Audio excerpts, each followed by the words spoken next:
way closer to my side. I think because you're turned open to it Yeah. and your mic is up, whereas my mic is blocking my body. Because if you think about it, it's it's pretty much right here. Yeah. Hey, Hey. they're live. Oh shit. Let me pull it up on mine. It's your toast. Is it? Yes.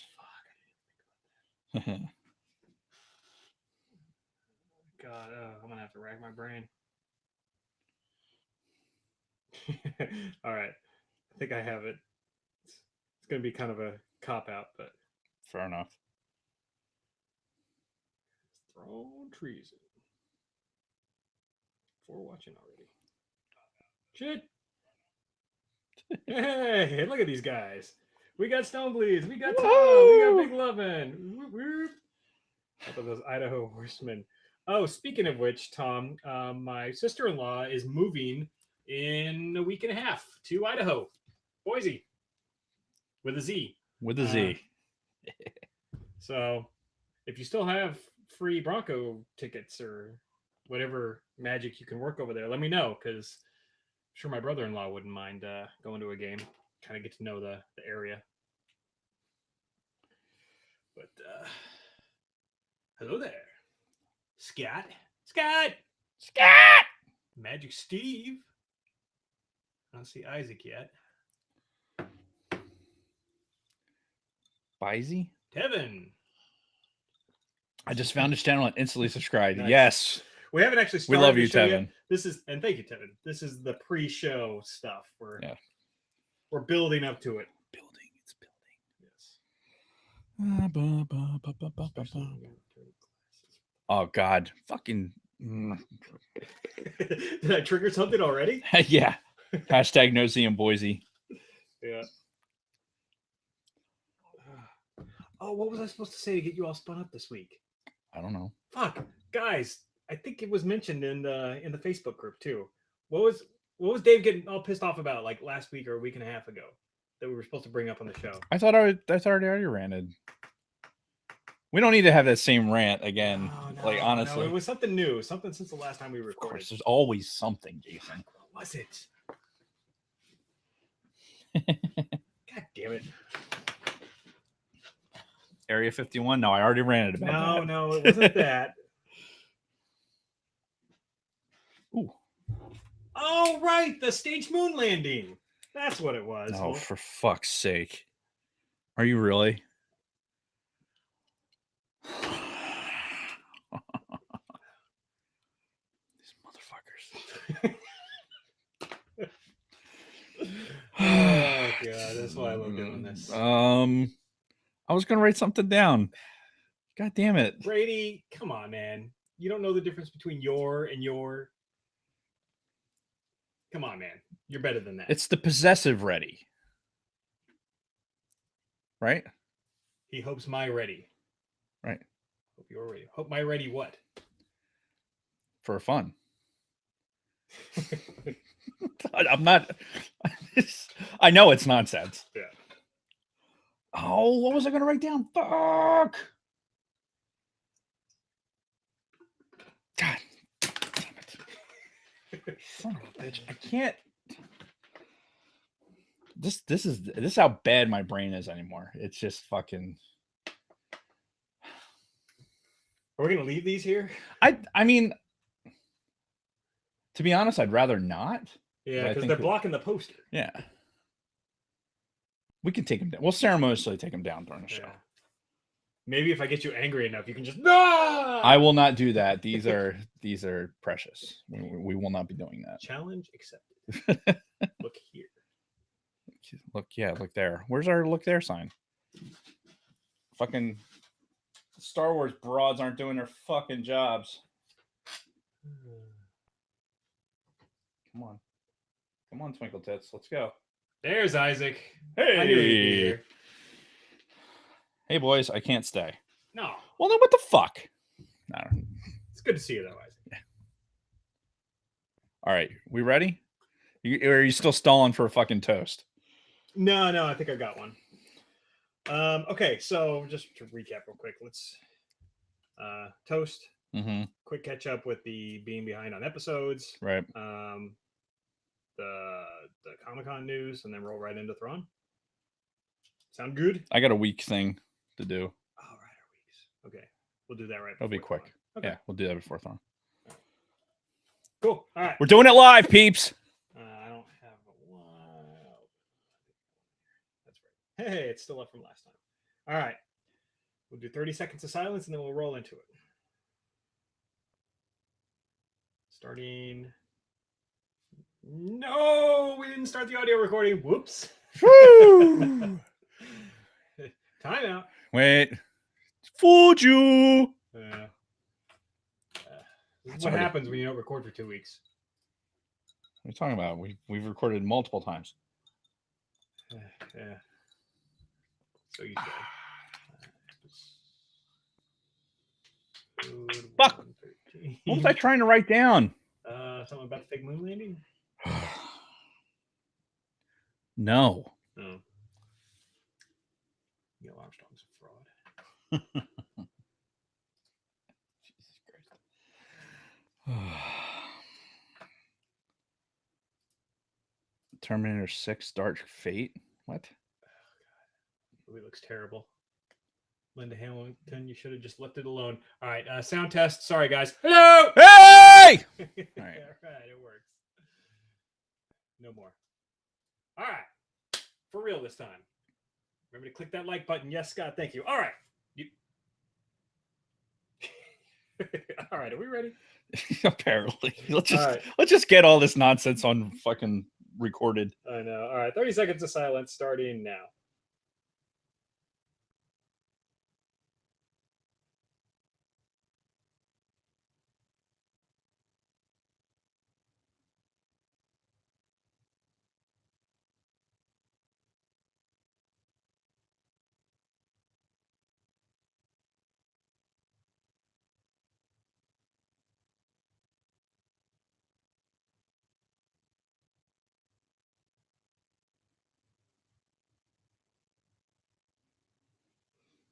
To vitamin A, you've made my Monday mornings a lot more pleasant.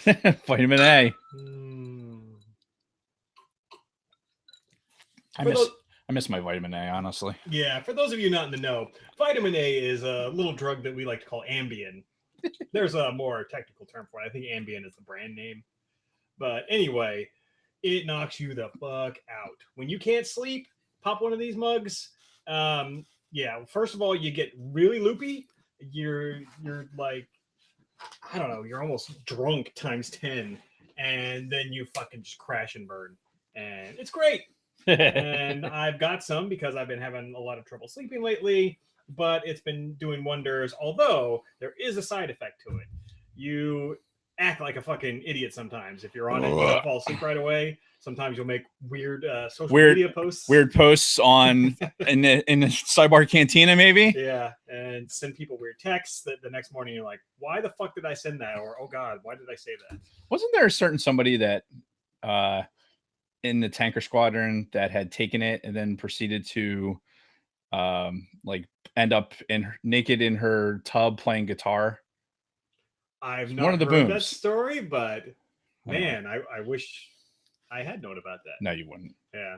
So yeah, we as flyers, we used to get that actually prescribed to us on a regular basis to kind of like regulate our schedules and whatnot.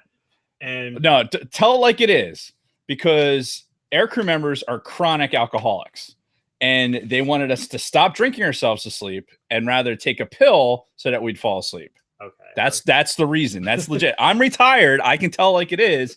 That's the fucking reason. I'm sticking to my story, how we used it to regulate our sleep when we're traveling around the world. Also, yes, but that before we had Ambien, we had alcohol. So vitamin A still is relevant. Right. It's just a different, where you have a liquid form and you have pill form. Yeah. So yeah, I've been taking the pill form lately. It's been great. I've been sleeping a hell of a lot better, but I just tend to do weird shit when I'm on it. So ask my wife. Actually, don't. Yeah, no, I'm not. I will not do that. So anyway, what stays in Jason's bedroom can stay in Jason's bedroom. Right. Especially since it's right over there. Yeah. Right there. So hello, everyone, and welcome back to All Things Star Wars, the greatest Star Wars podcast in the galaxy. I'm Mr. Jason Roscom. With me here each and every other week, the Darth Vader to my Palpatine, Dave Martin. Hello, Dave. Hello, Jason. How are you? I'm really happy that we're recording because this is like I think Big Lovin said earlier today in the cantina. This is like the highlight. To come in here and goof off for a little bit, rant about nonsense and talk about Star Wars. Yep. I'm in. And what kind of nonsense are we ranting about today? Today we are doing none other than Thrawn Reasons. Oh wait, Thrawn Treason. Well, because reasons. Yeah, I mean it could be Thrawn's reasons too, because he So he has some thought processes throughout the course of these novels. So this is what? It's the 29th of July. We're recording this, right? 3 p.m. And so the book has been out for all of 7 days. 6 days because it came out last Tuesday.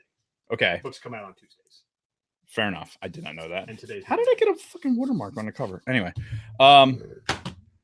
So I finished this. It came out Tuesday. I finished it Thursday. God damn. Yeah, actually got it Tuesday, finished it Wednesday night. So I was in that mode. I was just in that reading mode. So it was like blah, and it was done. So I was ready to record this that last fucking week. Yeah. However, as we'll get into in a little bit, Mother Nature. Well, no, that was Well, that stopped us last Monday. So. That was last Monday. Well, what's happening to time? The space-time continuum. Yeah. I'm all fucked up. Anyway. Yeah. So, but we'll get book into 3 of the Thrawn trilogy. Yes. And we'll get into that when we actually talk about it. But of course, we have some other business to take care of ahead of time. Of course. So first of all, as some of you have, very obviously pointed out in the cantina and otherwise and in the chat, we haven't been sticking to our usual recording schedule over the last, I don't know, it's probably been about a month now. We've been kind of off our recording schedule. Yeah, it's been a very busy summer. You think, hey, it's summertime. We probably should have more flexibility in our schedules. Nope. Yeah. Nope, not at all. Ooh. And we mentioned this last recording that our audio episodes, so those of you who subscribe to the audio version of the podcast, there's been a pretty substantial gap. That's again because of budget cuts in the Roscom household. We had to drop to a lower hosting service. No, Scott, I did not look into that service you were telling me about. I even reminded him. I'm an asshole. But he said it. But yeah, we had to drop down to a lower tier of our hosting service, and we have a megabyte limit per month, and we're dealing with it. We're going to remedy that here coming up next month. Yeah. So, but in the meantime, starting August 1st, I can start posting audio episodes again until I hit our bandwidth restriction. Anyway, we'll be fine next month. So that's what's going on. But yeah, do we want to talk about last week now? What happened last Monday? Yeah. So why not? Initially, we had planned on recording last week. We were going to talk about San Diego Comic-Con and some of the shit that came out from that. But I think at the last minute, I had to audible because I felt like we just didn't have enough to talk about this week, and we were so far behind on the audio. I'm like, let's not record tonight after all. Push it another week. Just do Thrawn next week. And then, I was ready, by the way. He was. It was all my decision. And the one time. About the time that we would have been right in the middle of recording last week, about 6:15 p.m. Eastern time, the fucking wrath of God comes blowing through New Jersey. We were expecting some thunderstorms, but what preceded those thunderstorms was this fucking hellacious wind that just kicked the shit out of the whole state. Yeah. Trees down fucking everywhere. People lost power for days. We lost power here for, I don't know, a good 10 hours. Starting then. So even if we had started recording last week when we had initially planned it, the recording would have stopped halfway through. Everybody in the chat would have been like, what the fuck? We'd have lost everything because power went out right in the middle of normal standard recording time. The only thing that would have been good about that is seeing everyone's reaction to suddenly the broadcast just ceasing. Well, but I mean, there would have been a prelude because the wind started whipping really bad 2 minutes before we lost power. It would have been in here, moving around, the building is moving around. Oh my god! Fucking trees around here, and it would have just been, and then we'd have been like, "Holy shit! Do you hear that?" And then, so it would have been interesting, but it would have been. Thankfully, had we have started recording, we wouldn't have been that far into it. We would have been just into the banter, and then then shut down. Mm-hmm. So everything has a way of working out. have you noticed until just now that Dave is a Sinistral? What is that? I have no I idea. don't know. What is this? You'll have to elaborate on that, Stonebleeds. So. Oh, I meant to. Jesus. Just somebody asked about it in the chat. So the threat's always there. So as far as Star Wars news goes, this is about the point where we would talk about Star Wars news.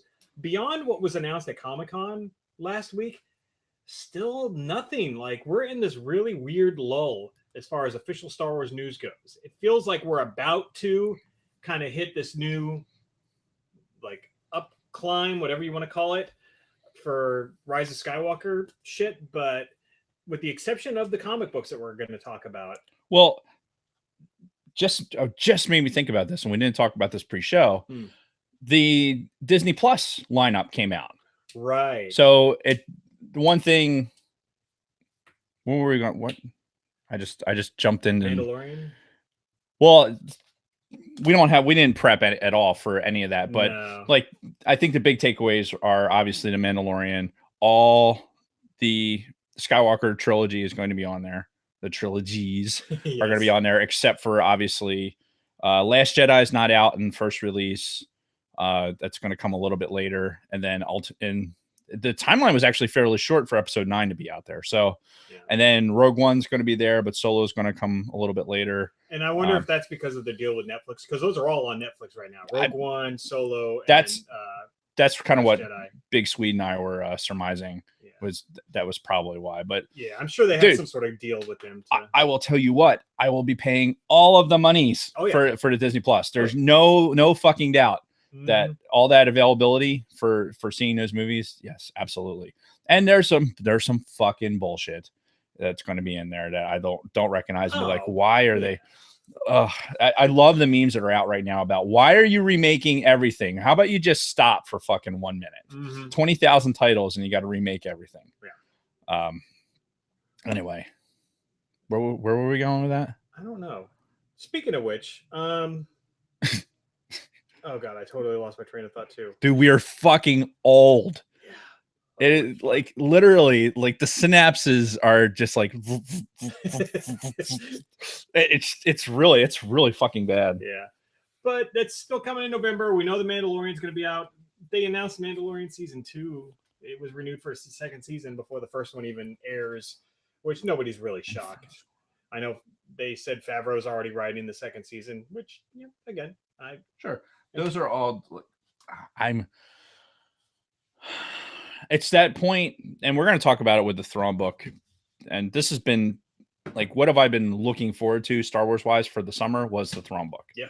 And I ate that too quickly, to be honest. So when we start talking about it, we'll get that a little bit further. Now, the next thing I have to look forward to is really the movie and the lead up to the movie. I mean, there's we got books coming out ahead of that too. Books, comics.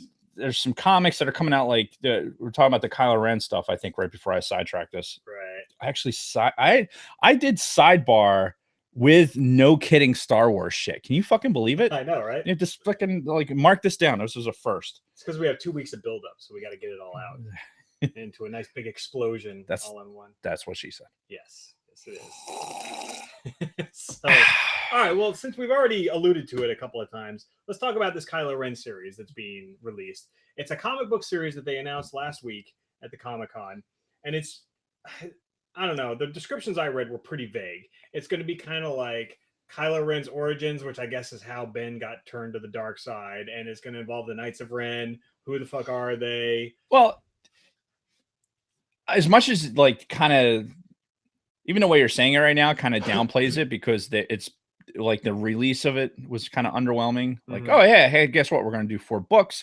It's going to be the Rise of Kylo Ren. Yeah, like, fucking sweet. So we're going to get to hear about the Knights of Ren. Might have some idea where Snoke came from. Right. Like, how did Snoke enter into this picture? All these things should be in this 4 comic series. 4 fucking comics. I think you're asking too much. How much could you actually get out of 4 fucking comics? Well, as we saw last year from the Phasma comics, you can get almost nothing. Except that she's still alive. Excuse me. Nope.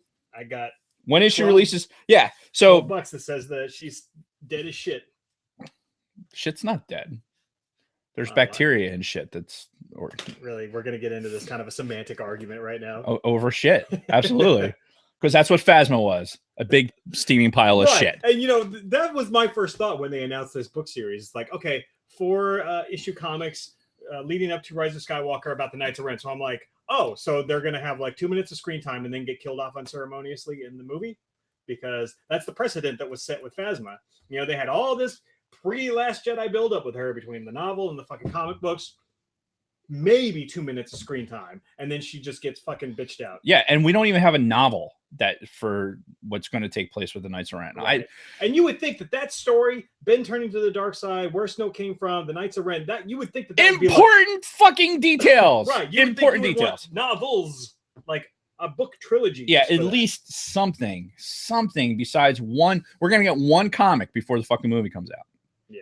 One issue of it. Yeah, and we were talking about it beforehand. I'm sure the reasoning for that is there's probably details in the later comics that they don't want us to see before the movie. I would certainly hope so, because like you said, I'm probably expecting too much out of that series. Mm-hmm. However, if you're going to release it in the way that they release it, it's like, oh, there's going to be these comics, right? And it's going to be a 4-book series, and it's going to we're going to show Kylo Ren and Knights of Ren. So you're naturally going to gravitate toward just we're going to get something out of this, right? And then be completely underwhelmed. Like, all right, you know when we're going to talk about this again? Maybe never. Yeah, because there'll be one comic that'll come out in December, then a movie will come out, and then whatever. Right. Nobody's going to give a shit. So why even bother announcing it? If you're not prepared to release the fucking books until the movie, then why? Why even bother? To me, this is the shit right now that bothers me about what's going on with Disney and Star Wars.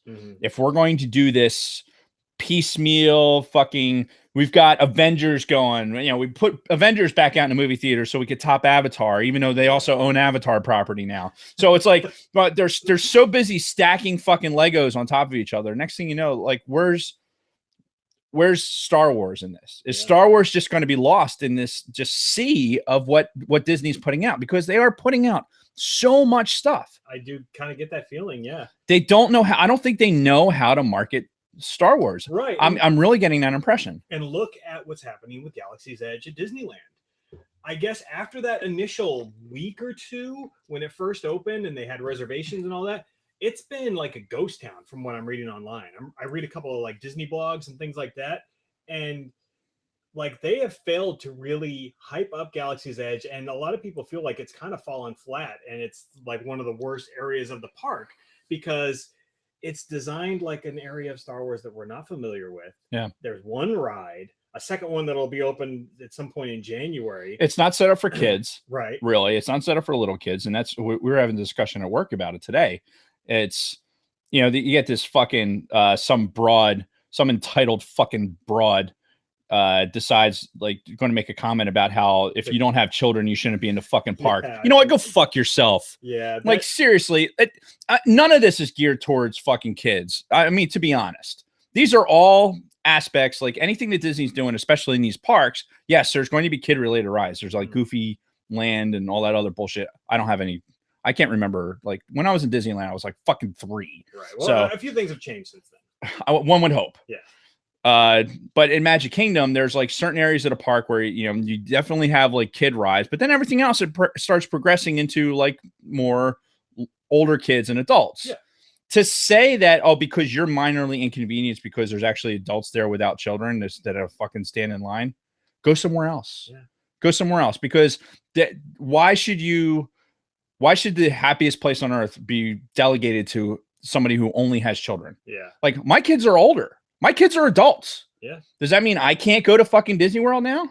Guess what? My money spends just as good as anybody else's, and I have way more invested in Disney property than any of these, than this fucking stupid clam. Oh yeah, and I read this bitch's full post, and from the way she's describing it, I'm like, her kid is just some little misbehaving fucking creant who probably needs to be smacked around a little bit. Creant, great word. Yeah, because like the way she's describing it, like this kid's like throwing fucking temper tantrums because he can't get a fucking pretzel. Like, bitch, handle your goddamn business. Don't worry about the other people that are standing in line. Keep your little fucking she is misbehaving little shit in check. The fact This was like on like Fox 29, which is a Philadelphia area, Fox News station. Yeah, no, I saw it was online on their website talking about this fucking broad. Got national attention out of this fucking post, and that's what's wrong. Refer to my rant from the last time we taped. That's like, as all the shit leads into the same things. This fucking broad should have had, like, she might as well have fucking stood in the mirror and said this shit. Yeah. Because that's who should have been listening, just her fucking self. And then nobody should have been able to hear anything this broad said. And then what happens? Now it's fucking national news. Yeah. And there's going to be people that agree with her because some people are just fucking shitbags.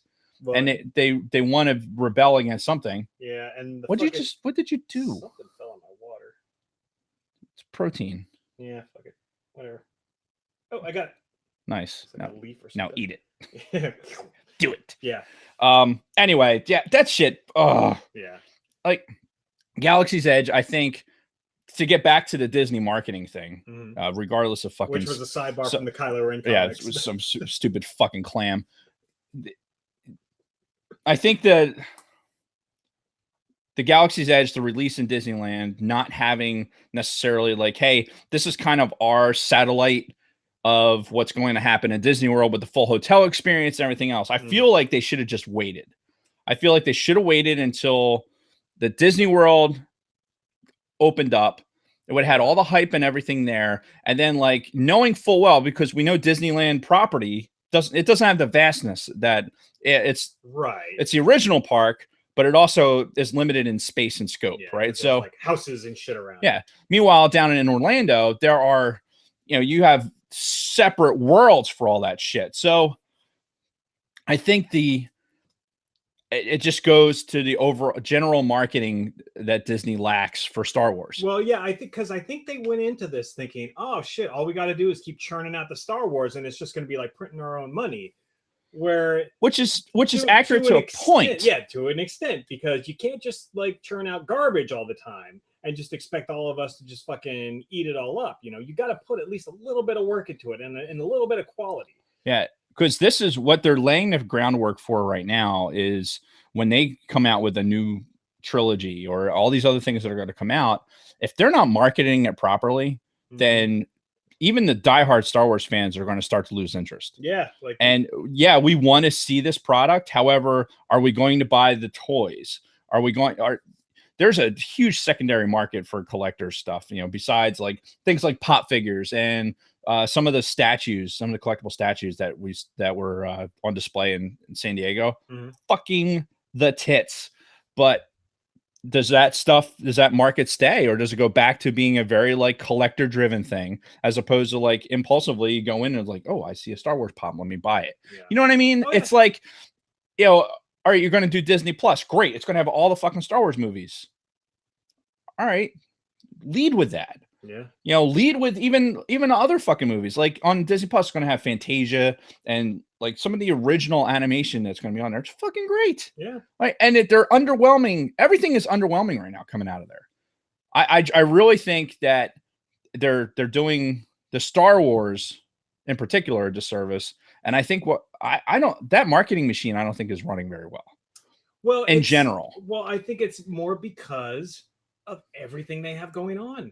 Like they've got to be oversaturated at this point, between like all the Marvel shit, all the actual Disney animated stuff, all these fucking remakes that they're doing.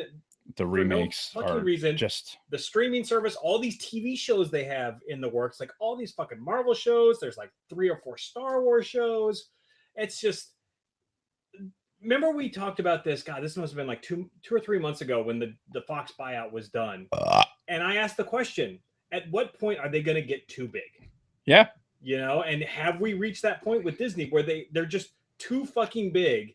And I don't know, maybe they need to not split the company per se, but like have a couple of different marketing I think machines for the different, like one for Lucasfilm, one for fucking Marvel films, one for. Yeah, I think the Disney umbrella has gotten way too big. And I think that they're at some point, you're right. I think like, well, ABC, ESPN, all those things, And all the Fox shows now too. Yeah. FX, the fucking like the local Fox shows. The only thing that they didn't acquire was like Fox News and maybe Fox Sports. But yeah, I'm pretty sure. Beyond that, like all of the other Fox channels, all of the Fox properties. Yeah. It's so the good news is like for some of it, like ABC, ESPN, they've already been their own network. So they already have some infrastructure for that. Yeah, they can pare down a lot of it because they have a parent company now, but Star Wars doesn't have that.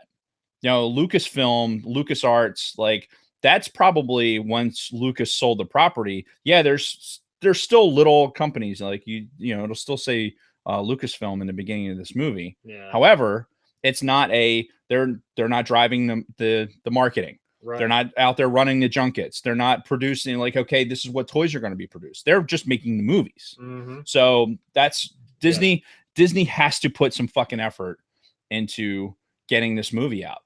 The fact that we've seen one fucking trailer, and it's August in 2 days. Well, and I think we talked about this in recent episodes, how they were kind of behind schedule with Rise of Skywalker. Yeah, and it's almost delivered. It's got to be delivered at this point. I don't want to. So yeah, Kylo Ren comic books coming out in December. Yeah, look, I don't want to make it seem like I'm not looking forward to the stuff that's coming on, but I'm starting to get this impression that Disney is failing us with the marketing.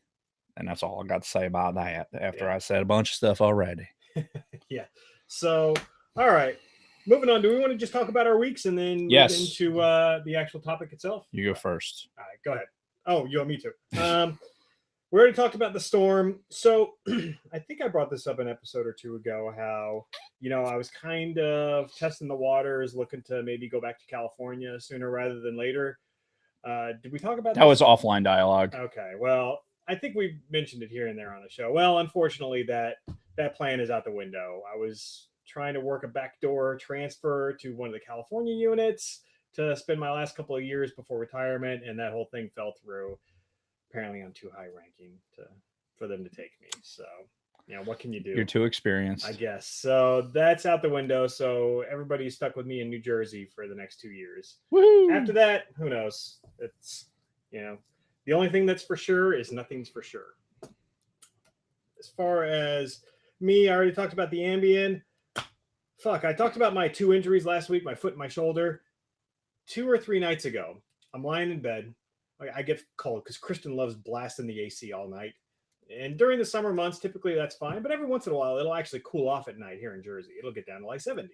And then when the AC is blasting in our room, it gets fucking cold. Yes. So I gotta get a second blanket. So I'm laying there a couple nights ago, and I'm like, ooh, I'm chilly. I gotta grab a second blanket. I go to sit up, shooting pain down my back. I'm like, fuck. And now my back hurts. So add a third injury on top of, we're getting old, man. And it was just, I was just going to sit up to grab another blanket. Welcome to my world. It's like, motherfucker. And yeah, you were like the first thing I thought of. I'm like, fuck, I'm turning into Dave. Yeah. So existence is pain, my friend. Yeah. And speaking of pain, I was really, really hoping that I had some Sam Adams Oktoberfest beer for this week, but alas, it hasn't hit the shelves in Jersey yet. It typically comes out end of July, beginning of August every year. I saw somewhere on Instagram that some people in Colorado have some already. Interesting. I went to 2 liquor stores today on my way home from work and nothing. So next week I should have Sam Adams Oktoberfest. Oh boy, we're so excited about your fucking Oktoberfest of the year. So that's really it for me. Busy as always. Just general kind of sleepwalking through life right now. Yeah, no shit. Yeah. So I turn it over to you, good sir. All right. So I don't have anything Star Wars related for this week either. Yeah. I mean, I actually was thinking about playing some Battlefront because I had some, you know, fuck cancer as per usual. And fuck fibromyalgia. Like this, like, I don't know if I've said it in public or not, but I have fibromyalgia, right? And when I do things like normal, like normal like pain shit, like smash your elbow, fucking, just being sore after working out or moving or anything. It's all like it's all way dialed up. Very, very difficult to deal with. So I pay a penalty whenever I do something. So a lot of times if I go and do something like in the yard, let's say, or I got to work on a car or do something like that, I'm immobile the next day. Like I'm fucked. Yeah. So those days I usually get to sit down and play some video games.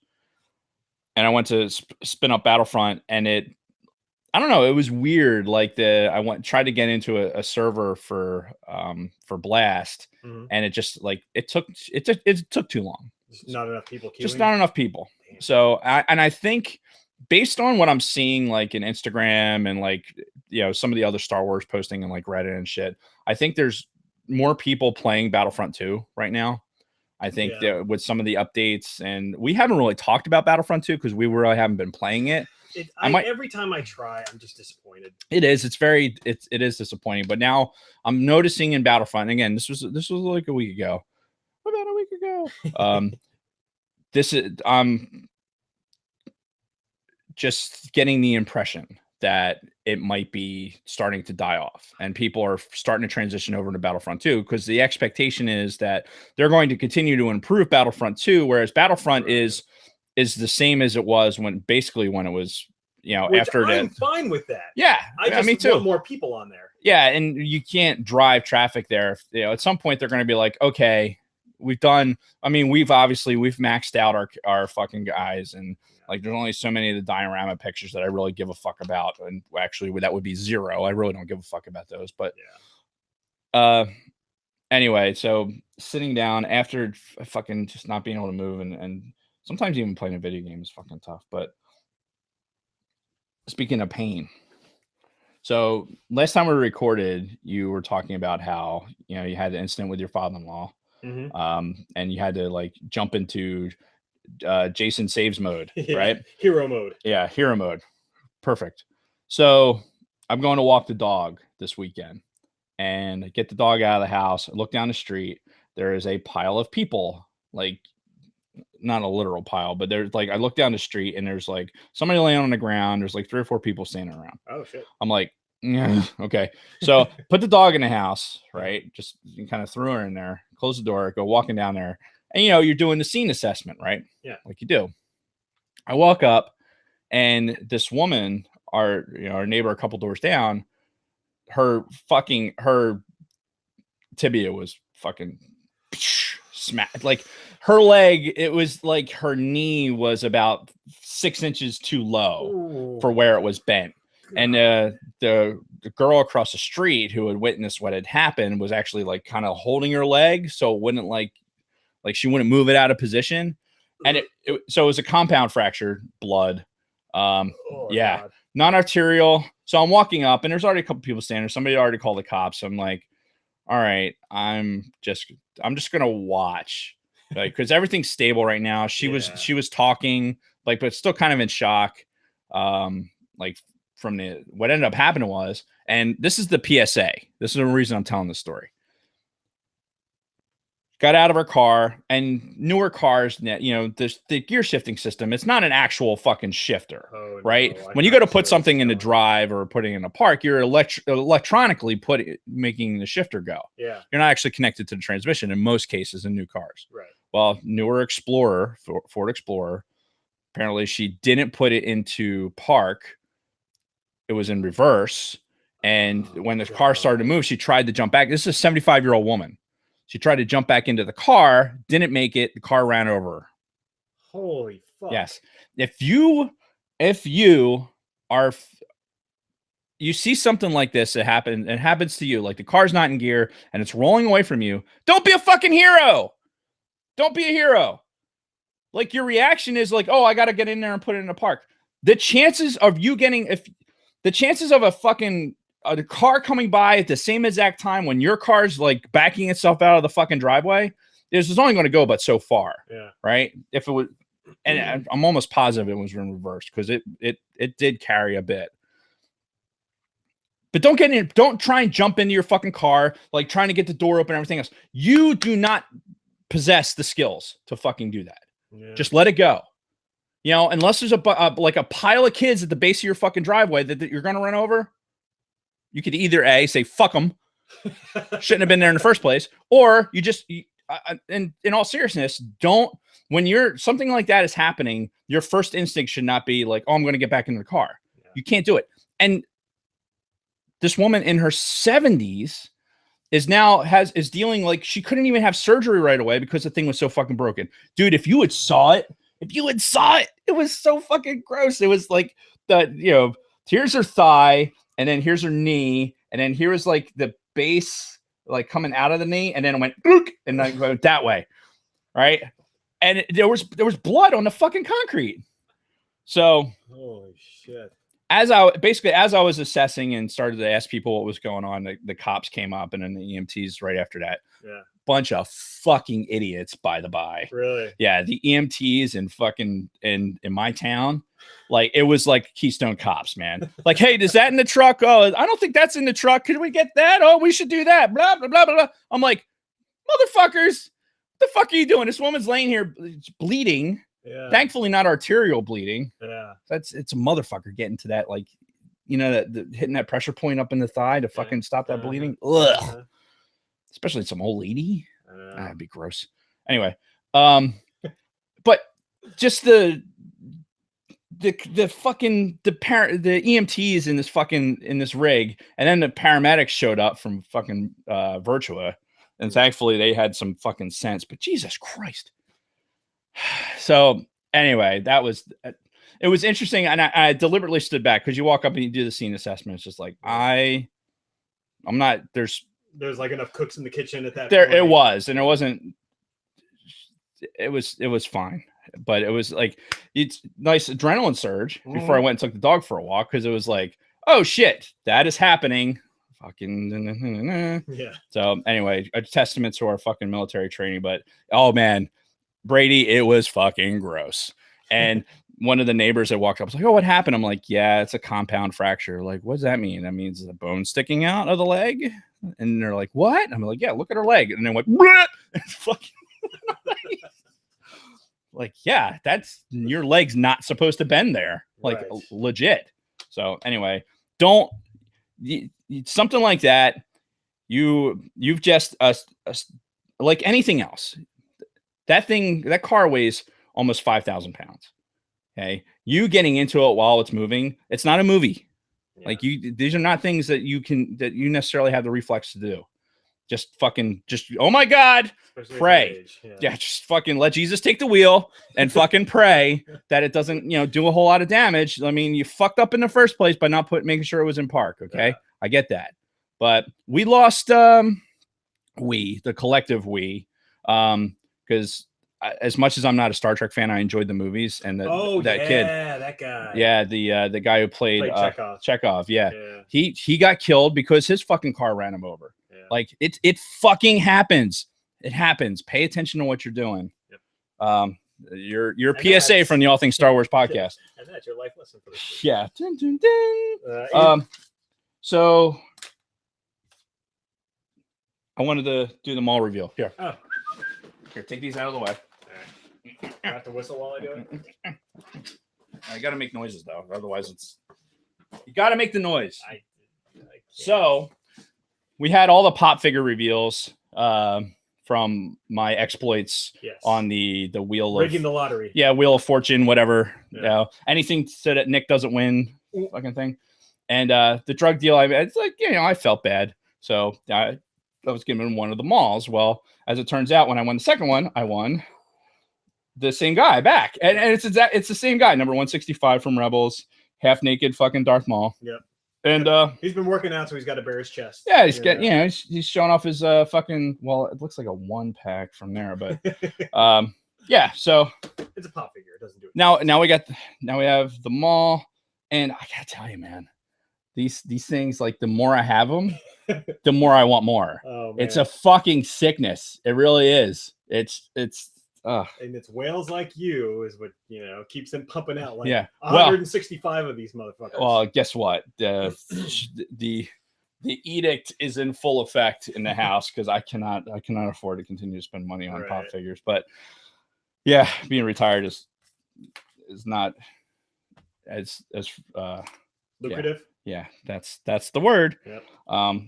Anyway, and speaking of never having any money ever again, congrats to Big Swede. He bought a house today. Oh, no shit. Yes. Oh, good job. So yeah, you are now welcome to the world of forever indebtedness. Yep. It may seem great when you first move in, but then one thing breaks and another thing breaks and another thing's got to be replaced. And then... here's the problem with Big Swede. I work with him, and he comes in. We start talking about pop figures, and it gets me online and thinking about pop figures. And he's also been with this house. He's like got his network plan built, right? So he's going to hardwire things into the house, and we've been planning on that shit. Nice. Good on him. But then it starts me thinking about that shit. So then I'm all of a sudden spending money on fucking improving my home network because I turn my I have the Mac wire Wi-Fi. How you doing? It's called an airport. Okay. So I had the Mac airport, and I have the airport expresses. That's what I used to take on the plane with me. Right. When I may or may not have hooked up and had Wi-Fi in the airplane. Bing! I don't know what you're talking about. Anyway, so I took that and turned it into a wireless access point. Mm-hmm. So I have the router coming through the one Wi-Fi, and then I made a wireless access point. So I'm like, yes, I'm gonna do that and I was able, thankfully, I thought about that as opposed to just randomly buying fucking access points. Right. And then I have to get power over Ethernet because you can't have fucking the proper access point without PoE. Of course. So now I'm like, fuck, nope, not spending any of that money, thank God. Yeah. But congrats, Big Swede. You're now well. Let's pray to God that it's not a money pit, and you go in there, and they all are. Every one of them. It is the never-ending story of fucking shit. What I do, I actually enjoyed both the movie The Money Pit and The Never-Ending Story. So, two good movies from the 80s. They are two good movies. Yeah, that's one of my favorite Tom Hanks movies. Is The Money Pit. Back when Shelley Long was actually boneable. Indeed. The 80s. It was an interesting time. Yes, it was. So what? Nothing. What? All right. Do you have anything else, or are we moving on to our? We're doing this already? Yeah, I have to. All right. I don't think they saw it. All right. So we're going to take a quick break. Jesus, take the wheel. And we will be right back after this word from our sponsors. And this will give me a chance to catch up on the chat. Holy shit, a lot of chat this week. She did, bro. Talking about Phasma. Space. It's, I think we are going to kind of talk a little bit more about Palpatine and some Episode 9 theories with this. Yes, Tevin, the Phasma book was better than the character itself. We actually really enjoyed, if you go back and listen to our archives, we really enjoyed the Phasma novel. The Phasma comics were hot garbage. And then, of course, the way they treated Phasma in Last Jedi was a fucking travesty. Oh God, Krennic. We're gonna get into him. All female. Yes, Tom. The whole thing that got Dave spun up last week that we were talking about, like the fake moon landing, was a meme that I forwarded on Facebook, and it's NASA announces all female remake of the fake moon landing. I thought it was hilarious. You got so many layers of humor in that meme. Dave didn't see the appeal though. Yes, Tevin. I think Disney needs to refocus on original content and not all these fucking remakes. Agreed. What did Dave not see the appeal of? The all-female reboot of the fake moon landing. All right. Well, then I'm going to go ahead and pee real quick, too. Probably should. And Scott agrees with me. The Money Pit. Good movie. Yes, it is. It is a very good movie. All right. I'll be right. That's one of those movies from the 80s that you don't really understand until you're a little bit older, though. I know. I mean, I saw it way before I understood it. Oh, yeah. It was on, like, cable every weekend. Yeah. In the that and Mr. Mom. Yes. Mr. Mom was another one of those, like, it was, I thought it was funny when I was a kid. Sure. And then, like, later on, it was like, oh, I get it. I totally get it. And there, hey, look, it's a Detroit-based film with Mr. Mom, right? Isn't it Detroit? Didn't he work at a fucking car plant before he went crazy? Anyway, yeah. Do you need a CCNA certified and Apple guy to help you? I do not. I'm pretty capable, believe it or not. Dave knows things about internets and networks and things like that. That was quick. That's what she said. Mm-hmm. Every time. Mm-hmm. What were we talking about at work today? Oh, I was microwaving a burrito. And, that sounds healthy. And I'm not even getting into healthy stuff right now. But yeah, somebody made a joke. Oh, you just put the burrito in for 45 seconds. I'm like, that's all it takes. And then there were some jokes to be made. Mm-hmm. So, all right, about ready to get to it. Get into some Thrawn. Yeah, let's get into some. All right, Thrawn. Okay, I've got some real vague notes. We'll do it live. We'll see how it goes. We're doing it live, people. Oh yeah. Tevin. I work with a guy whose name is Tevney. So close to Tevin. We definitely have to talk about the Jew in the book. You'll see. All right, are we ready? Yes. All right, 20 seconds. Yeah, we'll do a full 30. Fuck it, just to help with my timing. Is that you or me? It's me. Hang on a second. All right. Hey. Hey, I'm recording a podcast. Love you. Wow. I don't know if that's gonna come out on the audio. Dave tells his wife, I'm recording. She's like, okay. Dave's like, love you. And then you hear boop, boop. That was fucking great. The last thing in the world she wants to be is on this podcast. Yeah.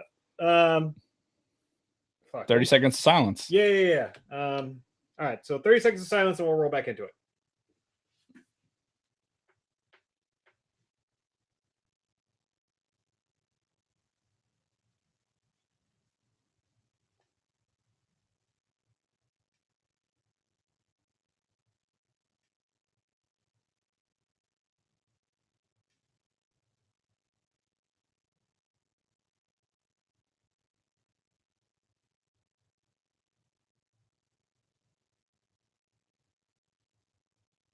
And we're back. Whew. So after that nice break of relief, we are ready to talk about Thrawn Treason. Thrawn Reasons. Yes. The third in the Thrawn series from Timothy Zahn. This just came out, like you said, last Tuesday, which would have been the 23rd. Yep. And we've been anticipating this for a while. I don't even know where to start. I will start off by saying that I did the audiobook again, as I did with the previous two Thrawn books. I strictly did the audio, and it was a lot shorter this time. I don't know if the paper novel seems shorter, but the first two Thrawn audiobooks, it has been a while. The first two Thrawn audiobooks were about... Oh my god, you're gonna spell that on your laptop. I'm not. No, I'm not. I got it. Christ. He was that close to fucking drenching his laptop. What is that called? A lip? No. There's a rim. A job. It'd be horrible at the $30,000 pyramid. No, the fucking an anus. You know, when you're mixing something in like a beaker, there's like a tension line that forms. So you have the skin friction that keeps the fluid in there, so you can actually have a little bubble across the top of it. Oh, God damn it! Jeez. No fucking. Don't you remember high school chemistry? I think that was the one class I actually got a D in high school. Like I always got like mostly A's and B's, but by the time I took chemistry, I think it was senior year, and I'm just like, I don't fucking care. So I just stopped doing anything. Anyway.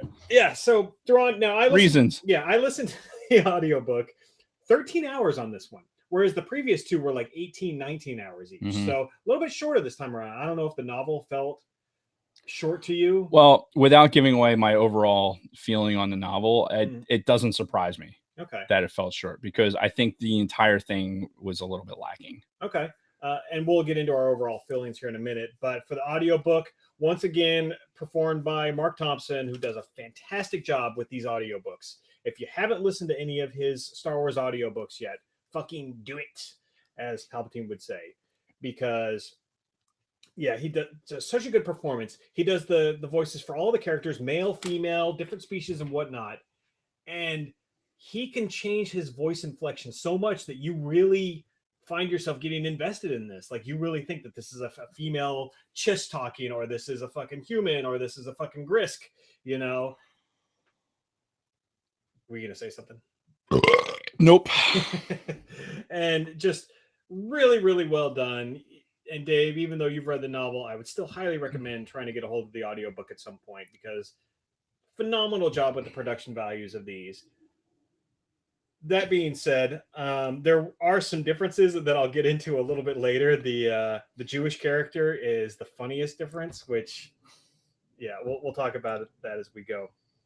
So I don't know how you want to start this. Oh yeah, we'll start it by saying spoiler alert. We're going to get into full spoilers of this Thrawn novel. So if you don't want to know what happens, then you best turn it off. The book has only been out for not even a week yet.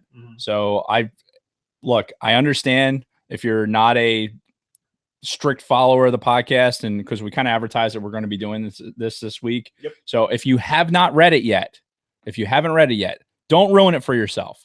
I know we're hilarious and we're going to but we're going to tear this fucking thing to pieces, or we're going to explain it to pieces and tearing it apart. Anyway, fucking now's the time to hit fucking stop.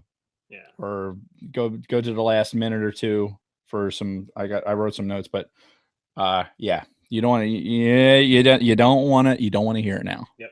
Now this takes place. I should have quit talking like 10 seconds after I started, yeah, but I didn't. And see, we can't edit that out either, because no. I'm going to keep talking. And I don't do edits anymore. That's not my thing. Anyway, what was that? Michael Jackson? That was good. So yeah, this place takes reasons. God damn it. You're all fucking screwing me up today. It takes place over the course of a week, give or take. And it takes place throughout the course of the final season of Rebels. So as we know, Thrawn shows up in Rebels. What was it? Seasons 3 and 4 that we saw Thrawn in Rebels? Let's go with it. Yeah. I don't know exactly. Yeah, because it was the end of season 3 is where they killed the Bendu, right? And then season 4, Thrawn was still there on Lothal. He leaves for a while. They made a point in Rebels to mention that Thrawn leaves halfway through. It was after they captured Hera. Right. And, they went in and, we all cried after, everything happened when they rescued her. Mm-hmm. And, yeah, so they made a point in Rebels. Why did we cry, Jason? Are you trying to give away more spoilers for people that haven't seen the Rebels episodes, which have already been out for like 2 years?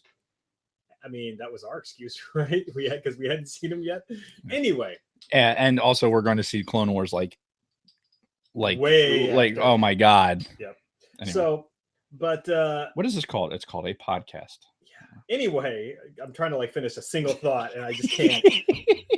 But they made a point in Rebels to mention that Thrawn was leaving, and he left for 5 episodes, some shit like that.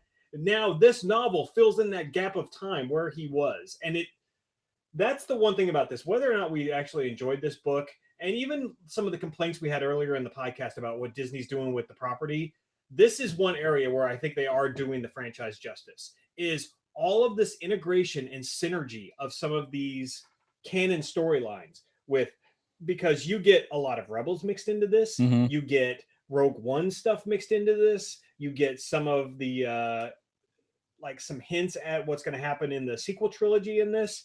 And it's really, really neat the way that they integrated all of these storylines together. And it's like they planned them out years in advance. Is it, though? See, this is where I start having a problem. Okay. I think that in an effort to tie the book to what happened in Rebels and ultimately what happened to Thrawn, they almost worked too hard to make those, the timelines match up, only to fail at the end. Right. I don't believe that if this is a trilogy, right? This is a 3-book series. Well, we don't know that for sure. Well, I mean, I thought that's what the premise was. Because I'll tell you right now, spoiler, is the way this ended, do you have enough time from now to when, like, the whole Thrawn Treasons thing, that the title, it doesn't even fit the story. I don't think, like, they are alluding to something that may or may not be treasonous. However, there's no actual fucking intent. The Emperor is only heard from for a matter of moments. Right. Like, so to imply based on the fucking fuckface cover, I would say that is a little bit of false advertising. It is. It's misleading. Yeah. And then at the end of this, I have no satisfaction. All right. This, I'm puking it out now. Okay. This, I enjoyed the story, but the story was not a conclusion to the character. No. I expected, again, managing expectations. Dave didn't do it because I was hungry for this book. I really, really wanted to have more information, like really develop Thrawn more. What I got was another episode of Thrawn. Right. That's what I got. Right. And that's why when you said trilogy, I'm like, this doesn't feel like the end of a trilogy. It feels just like another chapter. Because, you know, this taking Jesus Christ. So taking place in that week, you know, obviously we know at the end of this novel, Thrawn goes back to Lothal, and we know what happens to him. Yeah. Like him and Ezra get picked up by the fucking space whales. And now we don't know where the fuck they are. Insert whale noises here. Like, I was hoping at the end of this, we'd get an epilogue, which we got an epilogue, but it didn't take place afterwards. I thought we were going to get an epilogue where it's like all of a sudden fucking Thrawn and Ezra land on some fucking planet in the unknown regions, maybe in Grisk territory, and they're like, fuck, what do we do? Yeah. You know? So that's where it ends. We get this introduction of the Grisk. Like, and I don't know if you want to do like a more of a chapter type breakdown or whatever, but so just keep rolling with it. You have the big things to Dave, right? After reading this was the Chiss ascendancy and how Thrawn, one of the big things that came out of the last Thrawn book, the alliances, was him sending the lieutenant Eli. That actually happened at the end of the first Thrawn novel. At the end of the really? Yep. Because we didn't see Eli in that's right, we didn't. Yeah. Excuse me. So we got to throw out to there. So, you know, the illusion is they went to the Chiss ascendancy, right? So now he comes back, right? Yep. Which you should have, to me, it was kind of underwhelming. Like the reveal that him coming back with the ascendancy. Right. Well, yeah. So, but now the Chiss ascendancy is a thing. Yeah. The Chiss ascendancy has interacted with the Empire, not just Thrawn, right? Not just Eli, the Empire itself. When they fucking, you know, do other things, we'll talk about more like kind of what the plot was. Yeah. But the big takeaway, Chiss ascendancy is a thing. And then at the end of this book, we got nothing. We got nothing that shows what the Chiss and the Empire are doing or not doing. Well, Palpatine had his thoughts at the very end. Sure he did. He had some plans of his own. But as he's recalling fucking Mithranudo or what? Mithranudo. Good job, Jason. It's because audiobook. They say it. Oh, see? Every time I read that word, I just were like Mithro. I just shortened it in my head. Yeah. So Mithro Tull, fucking, you know, so whatever. Like the things, I wanted badly. They brought the Chiss ascendancy in. They brought why is the Chiss ascendancy so worried, you know, about being attacked? Because of the Grisks are out there. Yes. So you introduce this other thing that affects Rogue One because of the Stardust supply lines. Stardust, thank you. God damn it, Dave. That the Stardust supply lines with the fucking the mega oh my God, Jason. This is one like just the most haphazard stream of consciousness I've ever had in my life. The fucking oh God damn it. TIE Defenders? No! The fucking things. Oh, the Minox. Minox! Yes. The Minox on steroids that are fucking I like a different breed of Minox. They have a name. I didn't write it down. Yeah, it was fucking Rithanox, whatever. Who fucking cares? Anyway. It's irrelevant. So, but you have the ascendancy fucking up with the Death Star plans. You have a rogue admiral within the Empire that Tarkin enlists to help Thrawn, and ultimately, gives some bullshit fucking. I'm not gonna get there. They figure out that they got an admiral that's stealing shit. Right. And the Grisks are involved from afar. There's a lot of moving parts. There's a lot of fucking. So it's like a universe in and of itself, because you have this centralized plot, and then you have all these other things that are spinning around. And then you've got like layers of deception, and then in all of this, you've got.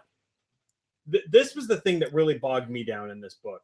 It was always like these trying to think one step ahead of them, and this is typical Thrawn stuff. He's done this in the previous novels, but it's always just this constant like back and forth, like military tactics, which isn't a bad thing, but it's like it became too much. It's like, oh, but they're going to do this because we're going to slingshot our TIE fighters here, but then they're going to see us do that, and then they're going to think this, but then we're going to do that, and it's when you have Commodore Farrow, that's like that interplay with like she's kind of pissed off because Thrawn didn't let her go to the fleet, right?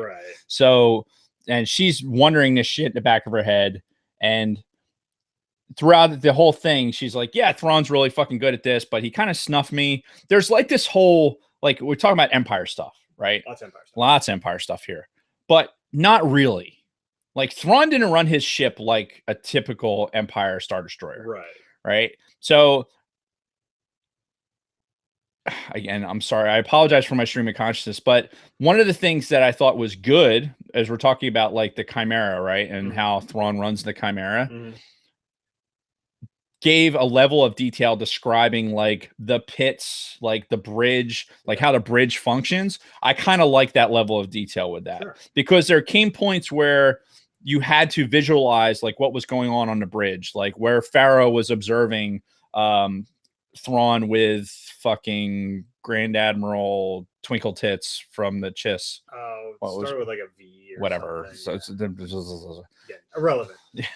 But when they're interacting and they're speaking like, amongst themselves, and she's having observations there, I thought there was good detail, good descriptions about what the bridge was like, kind of the inner workings of the bridge of the ship. The rest of it else be damned, because you got TIE fighters, you had fucking Star Destroyers, and then you have the Grisk ships. Weird stuff about sidebar. Isn't it strange that within this book suddenly physics is a thing? Did you get that that impression? Oh, like, as we're talking about objects in motion, and we're actually talking about some Newtonian physics in a Star Wars novel. Like, come on, people. Like, you can't have Newtonian physics in Star Wars. You just can't. Like, planetary orbits and how shit moves and fucking this book gets into details about using the fucking the space bats, the Minox. I like space bats better. The fucking space bats are using fucking ionization from some of the shit to propel and shit like that. Like, great. That's all like really, really good, cool stuff.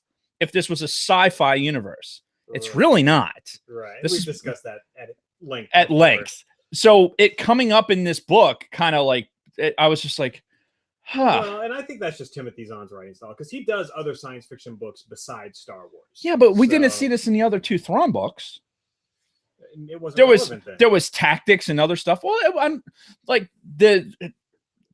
you didn't have to have such a complicated, like, okay, the ship's going fucking, asshole to asshole, so it can't fly away, and the fucking poles of the antenna are going to be over here. It has to spin just slightly because there's a spin rate and this and that. The fucking, like, oh my god. So let's take a step back real quick, because we're jumping everywhere. So I hit third base, and then now I'm going to the pitcher's mound. The main plot line of this whole, at least the way it starts, is Thrawn is called to meet with Palpatine, fucking Krennic, fucking Tarkin. I think that was it, right? Krennic, Tarkin, and the Thrawn, the other admiral, the bad one, Gavin.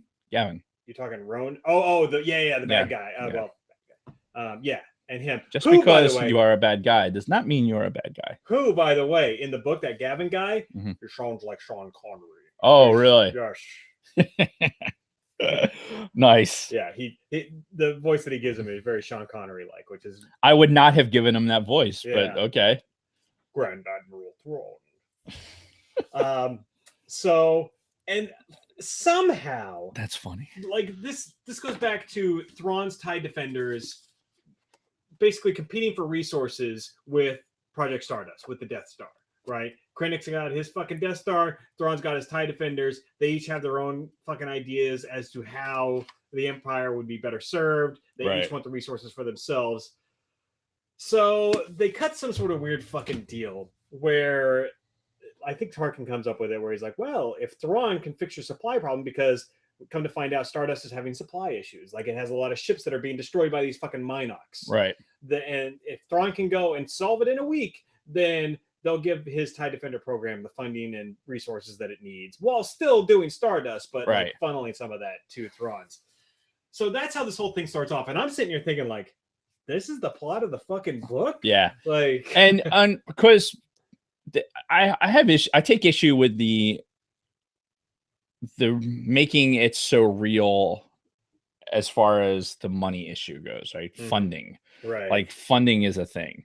This would be like, you know, say you're in Air Mobility Command, Mhm. right? And there's a finite amount of money to do this like one fucking thing, this one mission. Right. But yeah, fucking SOCOM over here that has all of the monies. Yep. So that shit gets funded one way or the fucking other, by hook or by crook. Right. The fact that they would have like, oh, well, then, you know, we have to have one project or the other.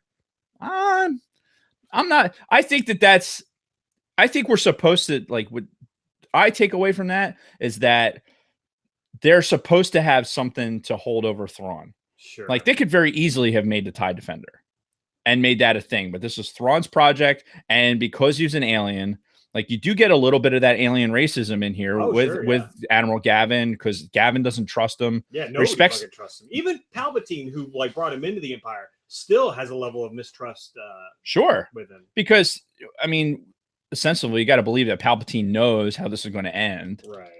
Being the master manipulator that he is, Mhm. he's just trying to make sure that it comes to his end. Right. And by having a defender program, probably is a bit of like, here's a little bit of gray Air Force while black Air Force shit's going on over here. You know what I mean? Yeah. So sidebar. Yeah. So if you think that the funding issue for the first Death Star is a little far-fetched, I couldn't imagine the stories that they can make for the funding for the second fucking Death Star to get done in a fraction of the time. The second Death Star was bigger in size than the original Death Star. They threw it together over the course of what, 3 years? Well, it was already being built. Was it already being built? Yeah, okay. Yeah, it was already being built. All right. Like so the second Death Star was already in the process of being built. Do we have current canon that addresses that right now? I want to say yes. I'm not saying that you're lying or that you don't know what you're talking about. I'm just curious because in all the new canon material that I've absorbed so far, I haven't seen anything that said that the second Death Star was already under construction when the first one was shit canned. Well, that thing wasn't even fully paid off yet. Yes, too. What are they saying in the chat? Not much. So, speaking of black and Air Force, wait a minute, Bronco fact. Yeah, what? What? So anyway, yeah, there's all this political squabbling. Krennic, Mark Thompson does a pretty good Krennic voice, makes him sound like a fucking douche. But this fucking Ronin guy that gets sent with Thrawn, because after they make this deal, they're like, well, but Krennic's got to send a representative to watch you as you go through. And of course, this guy's, Krennic's butt buddy. And Krennic tells him basically, make sure he doesn't actually solve the problem in a week, but report back to me anything you find out, and then we can fix it after the fact. This fucking Ronin guy, I don't know if he came off so annoying in the book, but in the audiobook, by the end, I wanted him to die like the most horrible death imaginable. Mm-hmm. I wanted this motherfucker to just be in excruciating pain for a very long time before he eventually takes his final breath, because I fucking hated this character, and I'm sure that's the way he was written. I'm sure we were supposed to fucking despise this piece of shit, right? But I don't know if that came off in the audio or in the novel as much as it did in the audiobook. It didn't. I mean, I did not. I had a thorough dislike of the character, but it did not. I don't know, because I'm not hearing an annoying ingratiating voice. Like you get that the guy's a weasel, right? Right. And what really bothered me about him is how like his his blind fucking following of Krennic, like so much to the point where it talks about like him having the fucking ridiculous capes, like, and everyone else making fun of them for the fucking capes Yep. because the cape was something of power. No capes. Yeah.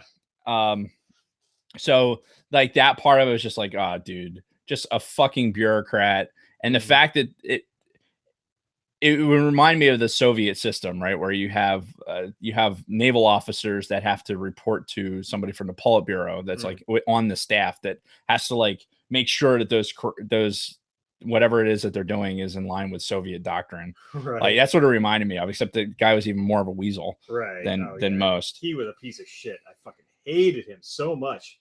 And it seemed like there was a point at the end of the book too where he was going to kind of redeem himself, where he was kind of helping out Thrawn to overthrow that Gavin guy, and like he was kind of coming around to everything, but then he fucking bitched out at the end when it came time to issue his final report. So I'm like, fuck that guy. I want him to die. And I hope he comes back in some canon just so he can fucking eat it. But he won't. Right. But you know why? I don't think he'll ever show up in another anything else.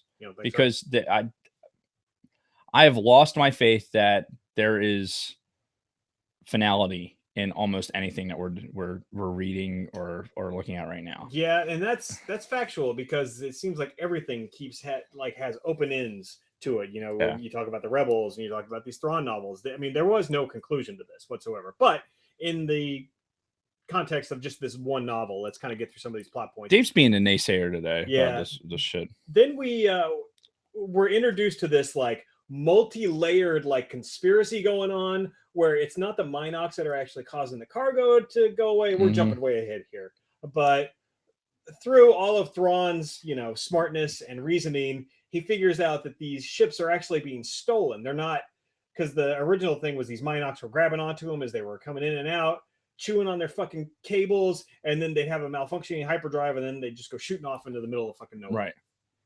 Thrawn figures out, no, they were actually on a charted vector. Something looks fishy. Come to find out, yeah, they're being stolen. But then in the midst of all this, while they're being stolen by pirates or whoever, the fucking Grisks are also involved. But they're not part of this stealing the ships. They're fucking destroying the ships that have already been stolen when they get to like their little rendezvous point. Then these Grisks show up, fucking destroy it, and they're basically infiltrating the Empire at this point. Can we talk about the Grisks for just a minute? I find, like, I don't know if it's just because of the Legends material, but I find my imagery of the Grisks is drawn towards the fucking the Vong. Yeah, and you get that kind of feeling like maybe this is sort of the current canon's version of the Vong, because they're conquerors.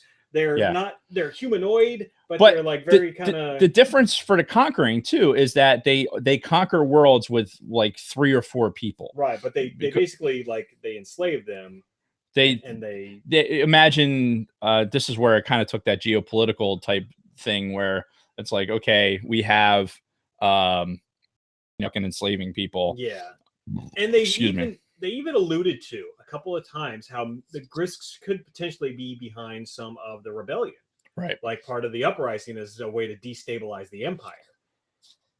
The only problem with the whole overall Grisk storyline is we know up to The Last Jedi, they didn't have any kind of major presence that we're aware of. No. Maybe they could throw in some filler novels in there to take place in between, but no, the Grisks were never, a major part of the storyline.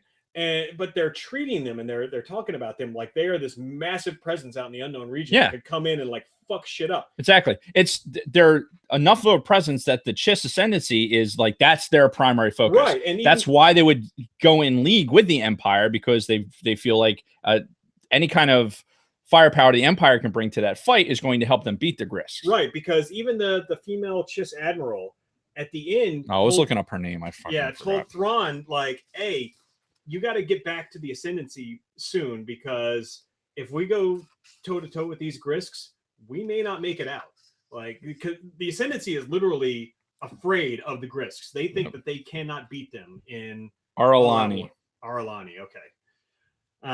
But yeah, they were legitimately afraid that they would lose in all out war against the Grisks. And so one of the subplots that we learn, and something that like Eli is involved with, is, and again jumping ahead, but Eli, like what the Chiss ascendancy is trying to get him to do is understand like the Chiss navigators, right? Like the Force users that we talked about last book. So, which fucking fucking Bark face, what the fuck was the guy you don't like, the Jewy Ronan? guy? Yeah. No, the Jewy guy is somebody else, which we're gonna talk about. I just assumed. Yeah. I have not heard any of the voices, so I don't know how they were portrayed. Yeah. And if they got Gavin as Sean Connery, God only knows. But yeah. the fact of the matter is, you have Eli is there to understand how the navigators, like second or the third sight works, where they are able to use the navigation, because the navigator on Arlani's ship is older than she continues to have the sight, the gift of the sight, even though should have aged out of it. Yeah, it was explained last book that, you know, the Force is active in Chiss children, and then they use those children as their navigators to plot through hyperspace. But this one particular one, yeah, she made it like into her 20s, and don't tell me that her and Eli aren't fucking, because there's a connection there for sure. I don't know that it's actually gotten to the point where they're actually going. They will be eventually. Yeah, it's gonna happen. He's getting some blue pussy. Yeah, but sex points for fucking Eli. Indeed, for sure. He's if he isn't getting it, then he will be soon, I'm sure. And the Griss, I kind of bring that back around to what the Griss are doing. The Griss have actually captured a Chiss navigator. Yeah. And a 7-year-old who also has the second sight. Right. So the two navigators are actually able to kind of connect their hard drives up and pass information. Right. And I guess that was a majority of what the second sight is like the telepathic connection, which all of these are Force-like powers. The only person that uses the actual like terminology is Ronan. Because he says, "Oh, they're Jedi." Yeah. Like Thrawn's like hiding a Jedi here. I can't fucking believe it, right? Ronan and his fucking bullshit. But there's a side conversation going in the sidebar cantina chat with the Air Force BYU game. Or not BYU. Oh wow. The BS Air Force BSU game. Wow. You might get shot for saying that. I might have that. Well, in the wrong company. So yeah. Well, Air Force can beat BYU. I don't know that they can beat Boise State. That's where I was going with that. Anyway, so yeah, and you mentioned too, Eli is with the Ascendancy after he went with them in the first novel. They come back because they're tracking a Grisk ship into the Empire. That's how they fucking make it into Imperial space. Right. They're tracking this Grisk ship that was part of that crew that destroyed the fucking stolen cargo ship, which is what Thrawn was tracking. They all come together in the same fucking sector, the Chiss ship, the Chimera, lots of battles, pew pew. And then now Thrawn's like, hey, it's Chiss people. And they're like, hey, it's Thrawn. Oh, hey, it's Eli, and now they're all working together. Yeah. The whole, hey, it's Eli thing, though. That was great, by the way. The Eli's introduction to Thrawn after not seeing him for years. Yeah. Yeah. And he's just like, Lieutenant. Yeah. And he was like, "Aw." Yeah. He was really expecting something more out of him. Yeah. But it all kind of came around at the end because, Eli had an opportunity to like kind of go and say his goodbyes to Thrawn when they parted again, and he didn't. See, this is where like these characters, like, yeah, all right, they're an Imperial Star Destroyer, right, and the Chimera. It is not the Empire as you know it, because there's all these interpersonal relationships, right?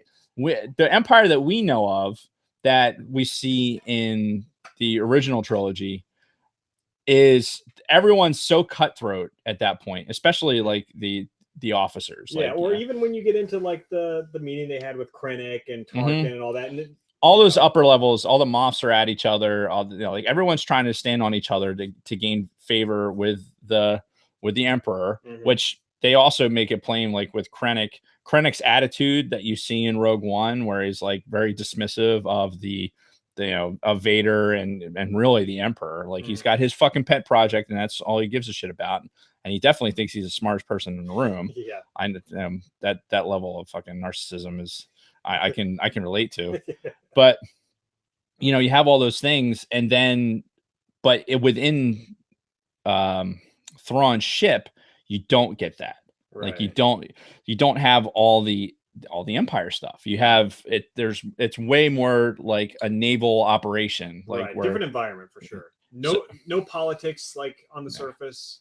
Yeah. And they make it a point to say several fucking times about Thrawn's inability to process politics. Which I think that's a load of garbage. I do too. As smart as he is, he knows the game. He's just not playing it. Well, yeah, he chooses not to, because he even alludes to the fact that he knows that he's not like very politically savvy. Right. However, and that's probably part of his long game. It's just let them think that I don't know what the fuck I'm doing in the realm of politics. Right. And yeah, so I mean, we don't have to get into all of the details because this goes into this long, drawn out cat and mouse game with them and the Grisks. Mm-hmm. All the while, Thrawn is still trying to piece together exactly who's stealing these fucking ships from Project Stardust, how all this stuff is related. If you want the details, just go read the fucking book, or at least listen to the audiobook, because we're not going to get into the whole minutia of all of that stuff. But so the Jewish character. Okay. Who is this supposed to be? We get a point where Eli and a couple of the Death Troopers from Thrawn's ship go off to another planet. Along with Ronan. They go off to some fucking like pirate planet or some pirate outpost. Yeah, and they get basically jumped by two of these pirates. Yeah, they get rolled up by some pirates. The mole. This guy. Okay, so this character rolls in, right? He's supposed to be like a slicer. Right. He rolls in. Think of the most stereotypical Jewish character you've seen on any shows like Family Guy, The Simpsons, South Park. That was the voice that they did for this guy when he was the mole. Oh my god! He comes in and, I can't do this slicing thing. This is going to be bad. Oh my god! That's exactly, you said Family Guy first, and so that's the one I went to. Yeah, and I'm like, holy shit, man! This is god. like I almost felt a little bit uncomfortable listening to this. I'm like, did Disney approve of this? Like, hey, he had to make a different voice, so I guess that's what he.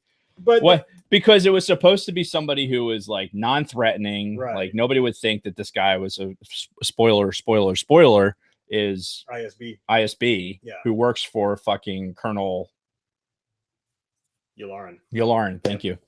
So again, Yularen comes into like from Rebels and from the previous Thrawn books. Yeah, Yularen actually is one of those key underlying characters in a lot of this stuff. He's actually a really good character too. I actually do like Yularen a lot. Yeah, like, everything he's been in as far as the Thrawn stuff has been good. If we can fucking anyway. But then when when the mole turns into the ISB agent, he stops going from this is bad to all right, let's get the hell out of here. So like total character shift. And this really comes across in the audiobook. And I'm sitting here thinking like there's no way Dave is getting this effect. The paper. No, absolutely not, because I didn't assign that voice to him at all. I mean, I signed like more of a mousy type, just somebody who's just used to being put upon. It was fucking great, but at the same time, like I said, I felt very uncomfortable. It's just like, oh god, I don't know about this. So and overall, come to find out, Admiral Sean Connery was the one who was behind all of the thefts. And it all kind of comes down to military funding. Because this is a guy who also didn't believe in Stardust. And he thought that Stardust was funneling all this money away from the rest of the Imperial Navy. Right. And he was trying to fuck with the supply lines, I guess, to try to get them to start diverting funds from Stardust and, refunding the rest of the Navy. It was really kind of a foolhardy enterprise, because what they were stealing was parts for like turbo lasers. Yeah, which I'm envisioning like the turbo lasers like along the trenches of the Death Star. Yeah, and as we were talking about like the Death Star 2, like, and according to Wikipedia, it was started after Yavin, the Battle of Yavin. Okay, so I was wrong in that, and I don't know where I got that from, but I thought distinctly that it would have made sense given how long that it was already being built, but whatever. Yeah, it took them 20 fucking years to build the first one, and now all of a sudden you can throw up something bigger in 3. Well, if you're diverting all that fucking resource, but it did say specifically that one of the upgrades to DS2 was turbo lasers. Because of what happened in the first one. Yeah. Nice. So anyway, good to know. Yeah, that was just from a quick snippet of Wikipedia. Good shit. So yeah, come to find out, Admiral Connery is the one that's behind it, and they eventually thwart him. There's this whole long, drawn out battle sequence again. This is what I didn't like about this novel was just too many like double crosses and trying to outsmart people. And it's like, I get it, that's Thrawn's thing, but fuck, man, that's like 75% of this book is just that. Is just him trying to outsmart people, thinking ahead of them, and it's like, all right, I get it. Can we? Well, it's almost like it wasn't that Thrawn was doing more than he usually was. It's just that they kept coming back to it in that particular mode. They were like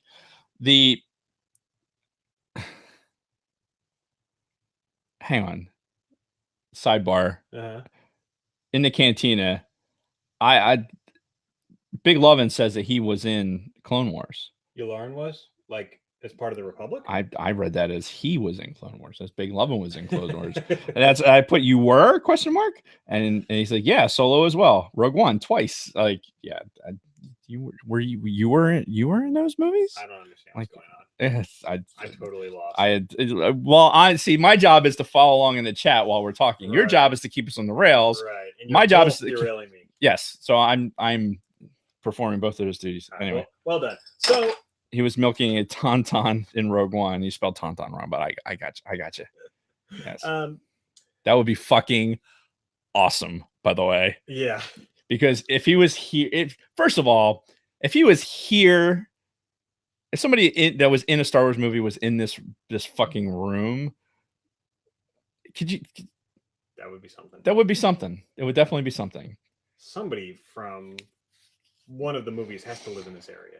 One person on the cast and crew. Some extra, some makeup. Oh, I was I was Jabba's tail or something. Yeah. Because they did add like 4 or 5 people that operated Jabba. That is true. Anyway, what were we talking about? Basically, we were kind of wrapping up the general storyline. Ultimately, there was no resolution to anything, which is what we kind of alluded to. The Grisks, yes, they got rid of the few Grisks that were in this area. They destroyed them. Thrawn outsmarted them again. Well, they came in with a big capital ship. Yeah. And they teamed up the Chimera and the other fucking ship. I can't think of the name of the Chiss ship. The Chiss. Yeah.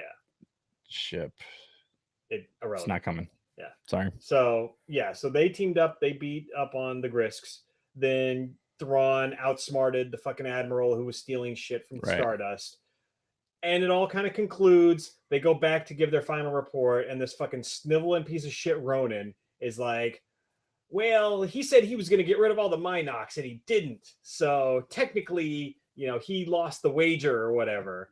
And Thrawn didn't argue, and they're like, okay, resources keep going to Stardust. Thrawn will figure out how to fund your defenders later on. Yeah, and what we're led to believe is that Thrawn left that and headed towards fucking to deal with Governor Price and the bullshit as continued in Rebels. Right, and we're left with this big matzo ball hanging out there of the fucking Grisks and their little spat with the Ascendancy. Right, and there's no resolution to that. In fact, they're building it up to make it seem like it's going to be a massive conflict coming soon that's probably going to spill over into the Empire. Yeah, it's not like the Grisks.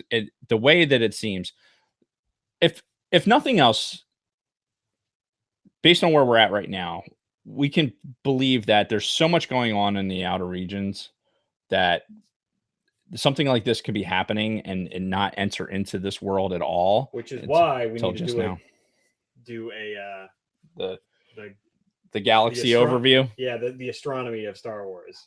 Yeah, I would agree, because now there's like even more reason that how vast is this and how many unknown worlds are there. Like I think it's going to take some research. I think we really need to like dig in and be like, okay, how many planets are there and where are those planets? Like, who's your father and what does he do? Yes. I don't know. But yeah, it really does not feel like a conclusion at all. It feels like I'm with Selsky. More books. I'm with Selsky. The end pissed me off. I got to the end of this story and like knowing that I'm looking at the book, and this is the one thing about reading a book, like you naturally cheat because you look at it and go like, there's only but so many pages left.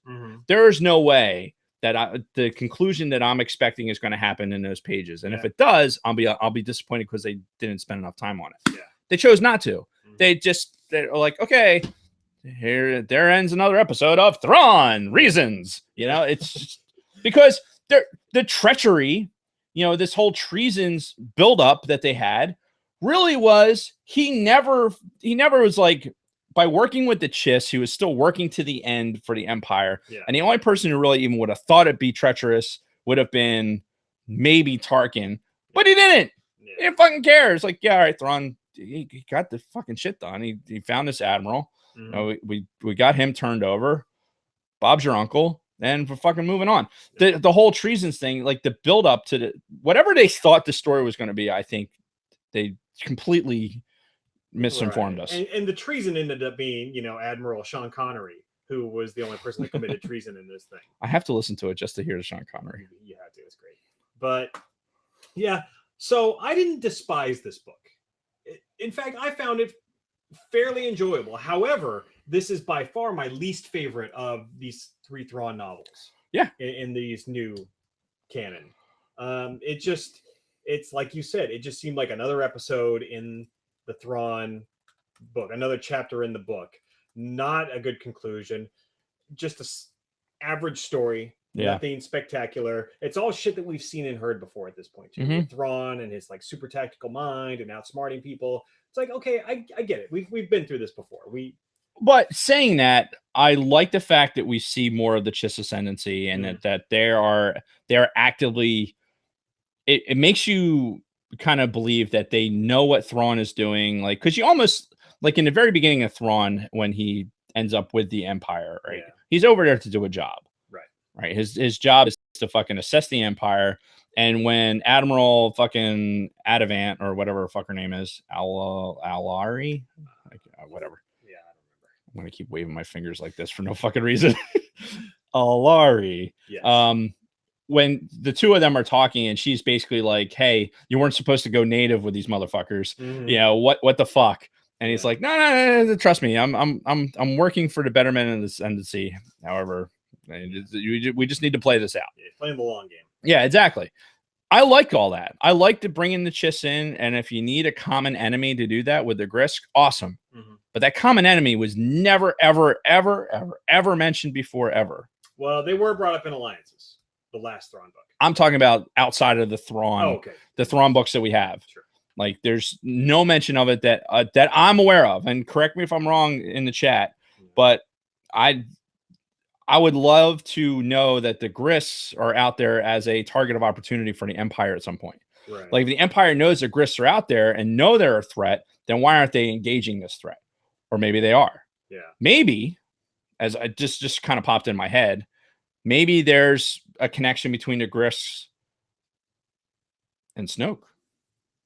That's maybe altogether possible. And this way, maybe he did send the Empire out to assess the Grisks, maybe to create an alliance with them, because maybe the Grisks being more dominant are, you know, overthrow the ascendancy. Like, maybe that's part of Palpatine's long game. And, you know, maybe that was it. Maybe Palpatine sent an emissary out there and be like, all right, we know you guys are beefing with the Chiss. We'll fucking give you some resources. Let's take them out. If we help you, you know, when the time comes, you repay the favor. We're going to send some people out to you, fucking help us rebuild a big force, and then maybe there is some force sensitivity in the Grisks that we don't know about because of their ability to manipulate people with so few. Right. So this is us just fucking spitballing here. Yeah. Chances of something like that being right are fucking practically nil. Right. However, I like the Grisks. I like the idea that they're out there. Mm-hmm. I want to make some connection to what we have in our current canon. This book by itself should not stand alone. No.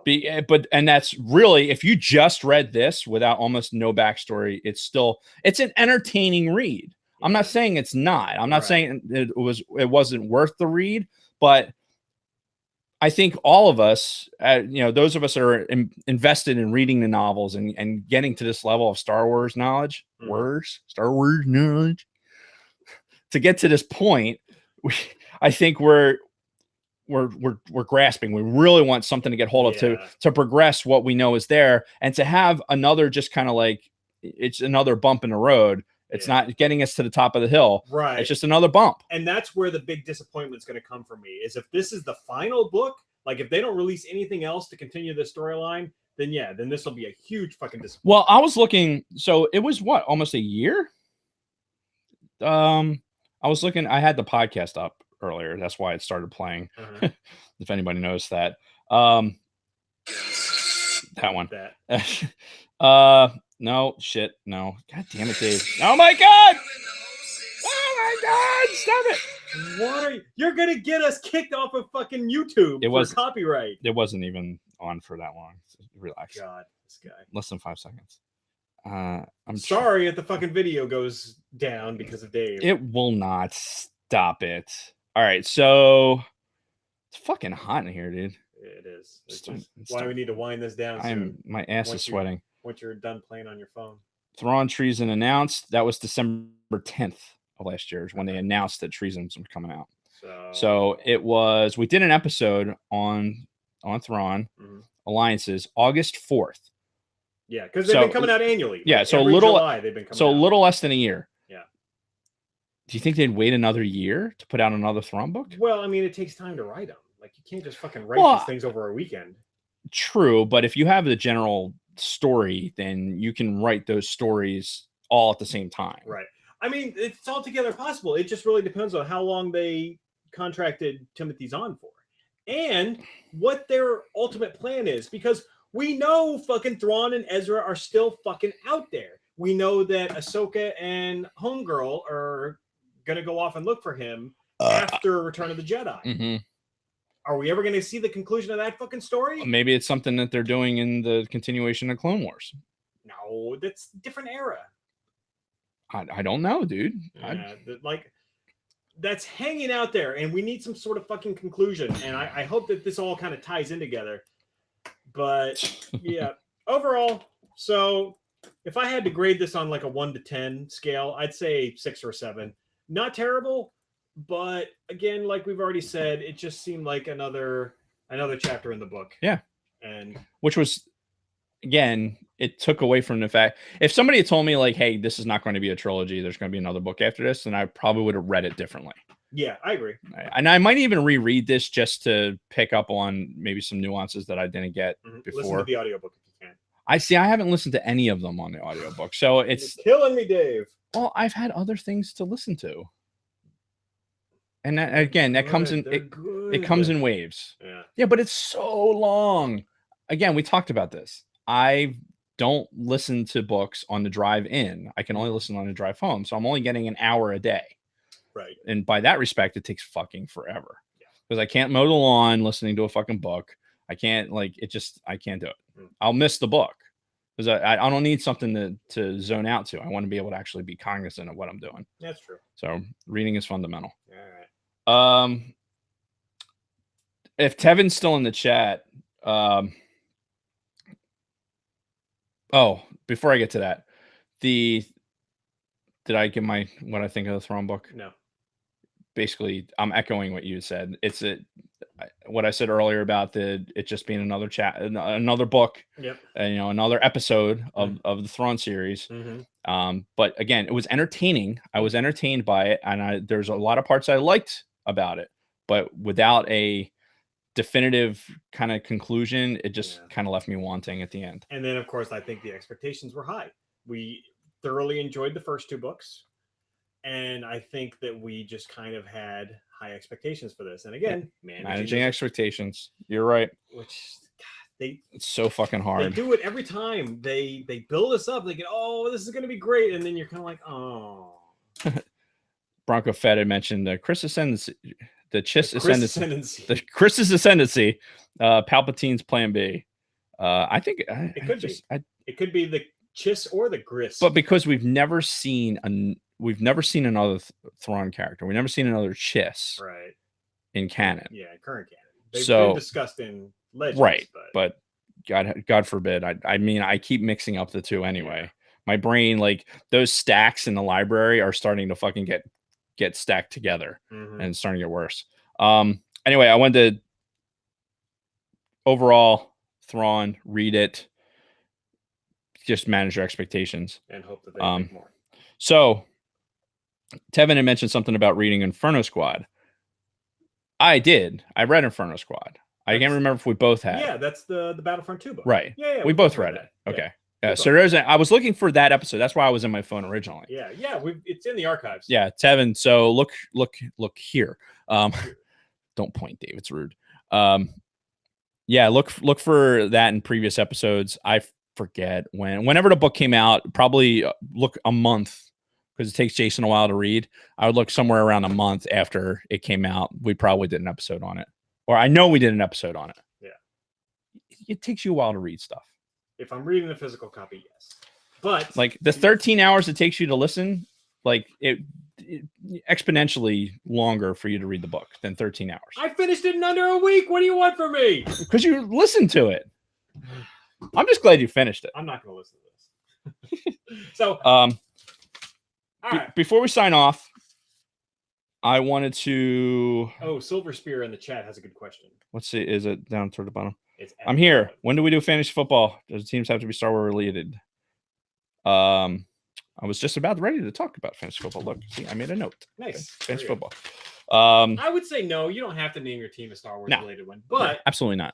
I'd be willing to bet that a majority of them will have Star Wars themes. Yeah, I mean, this is the All Things Star Wars podcast. The probably the potato cannon. We were talking about the Patreon thing, right? And one of your ideas was talking for the additional content would be more driven towards what we're going to do, like sports related, like Sidebar Cantina stuff would be more of the additional content that will come up on a Patreon. Mm-hmm. It's not out there yet. We're still working on it. Yeah. Saying that with the fantasy football, it's going to be, it's All Things Star Wars podcast. It's the Sidebar Cantina. And Lord knows I don't stay on Star Wars topic that long anyway.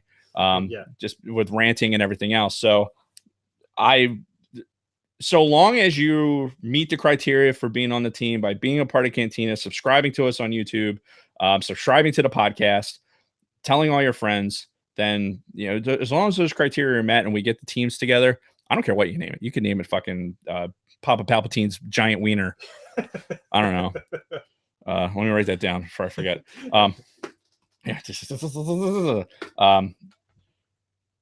But it's Lehman. Keith Lehman. Oh, Keith. Who spells Keith I-E? God. Poor Big Lovin'. I know. We've been knocking on his grammar all night. like mine would be any better. I'm sitting here typing and not looking. I'm sure my grammar's fucking a shit show. Yeah. But anyway, fantasy football. We gotta get it's fucking August in a couple days. And we've got a month before kickoff. Right. So which means we have to draft in 3 weeks or less. My preference is to draft right before the first game. So that way all the injury, all the fucking roster moves are already made.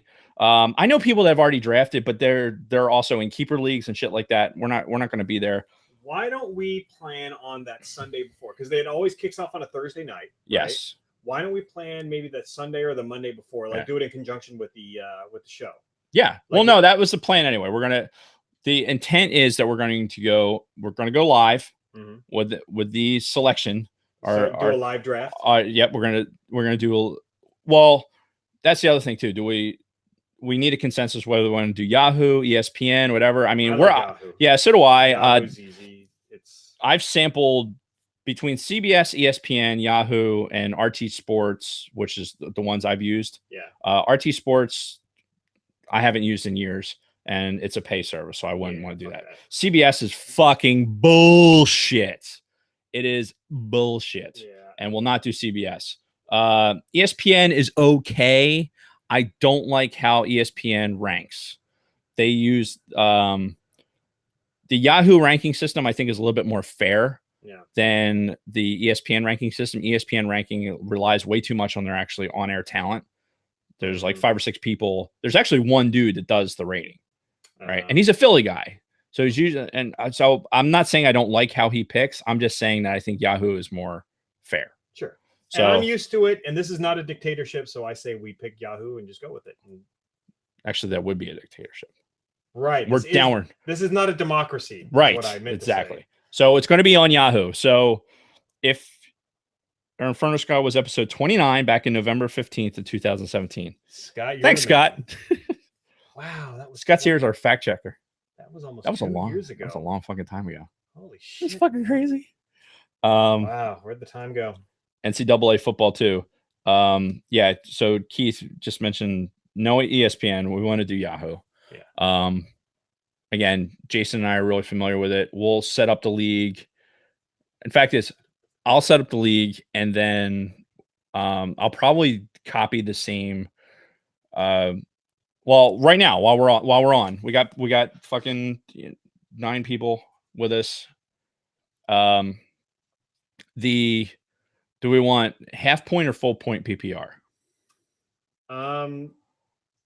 What is it that we have been doing? Like the last few years that I was we went from a half point to a full point PPR. Right, and I think that worked out pretty well. I like the full point PPR. That's the one where it's like receivers and running backs are more balanced. Yeah, with the full point. Right, where because it's not just like so running back reliant. What that does is it makes the somebody like a Saquon Barkley or Ezekiel Elliott that's actually catching passes also, it makes them that much more valuable. Yeah, but it also plays out the field. So, all right. So it'll be full point PPR. I'll basically cut and paste the settings out of the money league from the squadron. Yeah. And we'll use those. And next time we tape, I'll basically tell everybody, okay, here's what we got. Bum. If anybody has any issues with because we're going to do, we do one quarterback, like starters. For the starters, 1 quarterback, 2 running backs. I think it's 3 wide receivers. I lost count. 3 wide receivers, tight end / wide receiver, and a kicker. Okay. And a defense. Right. But that's off the top of my head. I'll get that all set up, and we'll do a breakout for next episode. That way people can have details. Yeah. If you have any alibis at that point, then we'll talk about it. Sure. But more than likely you're going to get overruled if it's something that Dave and I want. Yeah, honestly, look, I've been the commissioner of the other league for, I don't know, 12 years. Yeah, like 12, 13 years. We've made adjustments like to get to where we are now, and I think it's a good setup. It's fair point wise. If we're going to have 12 teams, I think it'll actually help in the long run because you might end up having to take a second running back. Mm-hmm. You know, you get like a Wendell Smallwood who's not going to get as many snaps. He's on the Eagles, of course. So yeah, we're gonna have to bring Jason back into the football fold this season. You know, it's Kaepernick ruined football for me for a while. So. Yeah, well, and then the pretty boy that you brought in that I called him snapping it was the fucking best. That guy will never play football again. Oh, come on, man. Don't do this to me. Never again. What are you doing? He wasn't going to come back this year. His leg was broken like that fucking you're lady. Talking Alex Smith. Yeah. Oh, yeah. I thought we were still talking about Garoppolo. I'm like, what are you... Yeah, no, Alex Smith is done. I said that last year. Yeah. Like, I don't expect him to play. Homeboy's leg was like how my neighbor's leg was. That with the fucking bone sticking out and fucking bent like that. Ooh. That was terrible. Yeah. So, yeah. Right. No flex. Yes, there is a flex. We'll get into those details. Yeah. I'll put them in. I'll post once I create the league. I'll start posting information on the league in the cantina. Okay. All right, because you can't be in the league if you're not in the cantina. Right. So there you go. Get on it, fuckers. And if there's anybody that's not on Facebook, I'm telling you right now, if there's anybody that's not on Facebook, I entirely support your decision. I'm not saying that you're not going to be able to participate if you're not on Facebook. However, all of the commentary and all of what we're going to be doing is going to be done in Facebook on the Sidebar Cantina. Yeah, so it's kind of part of the experience. Yeah. So if you're one of those people, reach out to us. Or create a fucking fake Facebook account. Be like, look, I know people don't look. You see what kind of damage Facebook can do. Right. I get it, and I don't want to hold people against that. But you have to have some sort of social media account. We got to be able to verify who you are. Yeah. And we got to know that you're going to participate because the fun of this league is going to be the fucking trash talking. Yeah. Coming in here to record the episode every week is like fucking Big Lovin' and his stupid fucking Ezekiel Elliott, that piece of shit. It would be funny if he ends up picking Ezekiel Elliott. Yeah. Trust in the Force. Yahoo. To me, Yahoo is actually better than ESPN. Like I said, I played in both. Trust me, Yahoo will be fine. Yeah. Yahoo will be fine. No, it won't. All right, we got to wrap this up because I'm fucking sweating. Yeah, I got to piss again, and I'm sweating. So, thanks everyone for joining us. Yep.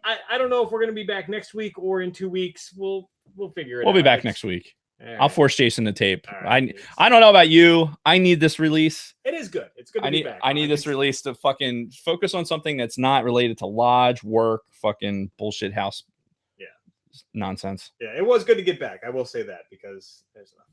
So it's a little sliver or something. Okay. So actually, hold on, let me see if I can squeeze a little bit more out of here. There we go. There it is. A couple of dribs. So, all right. Thanks everyone for listening, watching. Silvery tite. Yeah, and until next time, Dave and everybody else, may the Force be with you. May the Force be with you. Sounds good. It's good to see you on, Keith. I don't think we've ever. Did we see you in the chat much? Anyway. Okay, now what do I click?